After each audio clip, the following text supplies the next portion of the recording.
day, my brothers and sisters. Welcome to our 6th episode of My Testimony and What's Yours. So today's episode, we have another guest sharer. She's from batch 2. She's a single mom with a 10-year-old daughter and an educator. So with the love of the Lord, let us all welcome our sisters in Christ, Sis Kaye Denorog. Good day, brothers and sisters. I am Kay, and I am glad to share a part of me to all of you. Last September 2018, the Walking with Jesus seminar was my birthday gift for myself, and I thank Sister Annilyn Barcenas for the invitation.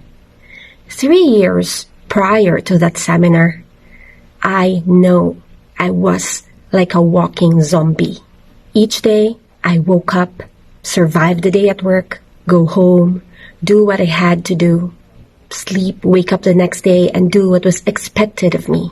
I had no emotions, or should I say, avoiding emotions. The only source of motivation for me was my daughter. I remember one time I shared to a nun my issues. She told me it seemed like I was the one creating my own problems because I set high expectations on myself and on everyone around me. So whenever something doesn't go according to how I want, I get frustrated, succumb to self-pity, and question God. I was so blinded of my will, my wants, not His will. During the small group sharing in the Walking with Jesus seminar, I shared about the zombie thing as a result of not meeting my own expectations in all aspects of my life. I had personal issues like my broken marriage, my weight, my diabetes, my reproductive and hormonal issues, my long overdue masters, my stress at work, and so on and so forth. So you see, I was the one setting a high bar on myself, and it turned out, mostly in all aspects of my life, they turned out to be opposite of what I desired. Frustrations led to self-pity. Self-pity led to raising my walls up high. Being guarded led to negativity and overthinking. Negativity led to emptiness. I heard myself saying to the group, I'm a zombie inside. I joined the seminar with the hope to feel alive again and regain my relationship with God. I wanted to be happy again. As the group dispersed, Sister Celine, who I just met there during the group sharing, came to me. She told me, why not address my issues one at a time so that I won't get overwhelmed? I heard her, but at the back of my mind, where do I start? I have been feeling like a lost sheep, or worse, a neglected sheep for quite some time. That seminar started a change in me. It somewhat brought me to my senses that God should take charge in my life, not me. Every time I felt so frustrated, empty, or lost, the church and the Eucharistic celebrations have become my comfort and my refuge.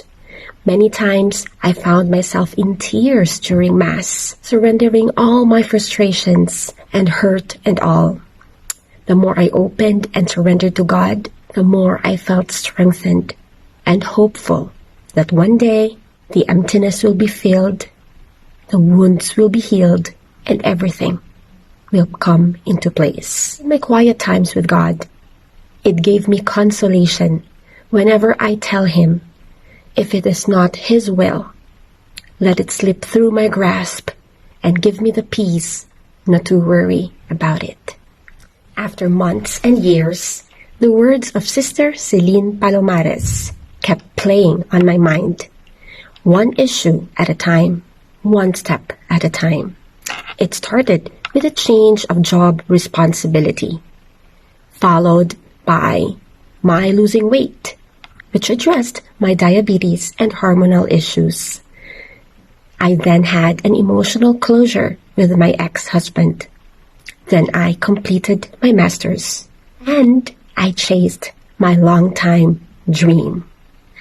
I learned to embrace my reality and celebrate the presence of my mama, papa, brother, and of course, my daughter, Anna. I have focused for so long on things that I didn't have. I overlooked what I have. Accepting my past, living the present, and looking forward to the future, side by side, strengthening my relationship with God, revived the zombie mode in me.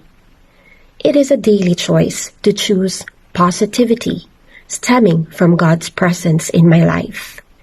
I do still have a few hope lists for God, but I've learned to accept and be grateful of what I have. I have to trust His beautiful plans for me.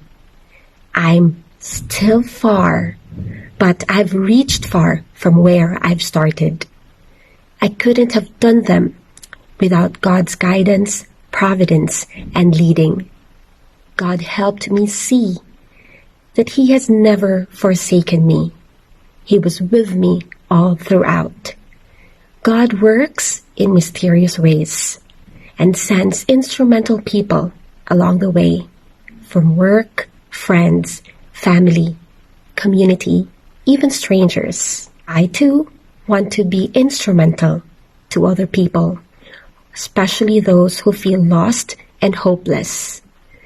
That is why my small YouTube channel focuses on sharing bits and pieces of my life and remind people to keep on hoping and keep on loving God, others, and oneself.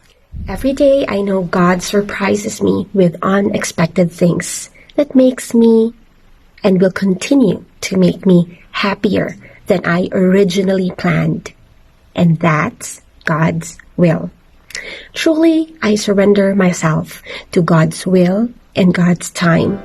As Isaiah 60 verse 22 says, "When the time is right, I, the Lord, will make it happen."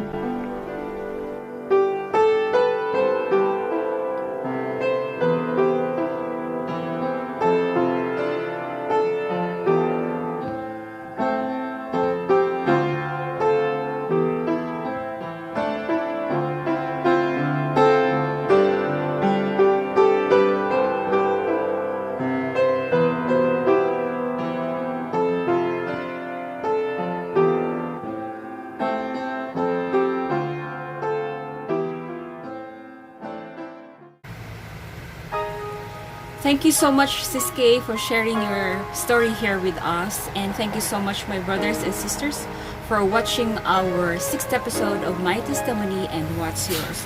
Please don't forget to subscribe in our YouTube channel and add us up in our Facebook accounts and Pedro Calungsod Cdoc. Again, thank you so much for watching, and please don't forget to watch our 7th episode next week. And thank you, and God bless us.